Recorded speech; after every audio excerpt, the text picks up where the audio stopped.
नाज़रीन, खबर शामिल करते हैं अहमदपुर शर्किया से। तहसील अहमदपुर शर्किया की 36 यूनियन काउंसिलों समेत जिला बहावलपुर में आज पोलियो की कौमी मुहिम दूसरे दिन में दाखिल। डिस्ट्रिक्ट हेल्थ अथॉरिटी बहावलपुर की जानिब से तैनात करदा 1464 मोबाइल टीम में कम उम्र बच्चों को पोलियो के कतरे पिलाने में मसरूफ अमल दिखाई देती है। मजीद तफसीलात से आगाह कर रहे हैं तहसील रिपोर्टर अहमदपुर शर्किया डॉक्टर मोहम्मद फयाज खान। जी डॉक्टर मोहम्मद फयाज खान, तफसीलात से आगाह कीजिएगा। जी बिल्कुल, तहसील अहमदपुर शर्किया के 36 यूनियन काउंसिलों समेत ज़िला बहावलपुर में आज भी पोलियो की कौमी मुहिम अवामी खिदमत के जज्बे से सरशार।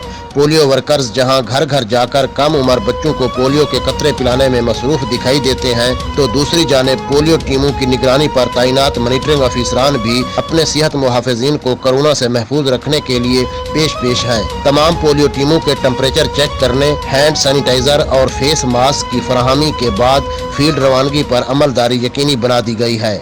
तहसील अहमदपुर शर्किया के एक यूपैक चेयरमैन का मीडिया से गुफ्तगू करते हुए कहना था कि CEO health Bahawalpur doctor Tariq Mahmood की सरबराही में जिस तर्ज बुनियाद पर पोलियो मुहिम जारी है, न सिर्फ तहसील अहमदपुर शर्किया बल्कि ज़िला बहावलपुर बहुत जल्द पोलियो फ्री होता दिखाई देता है।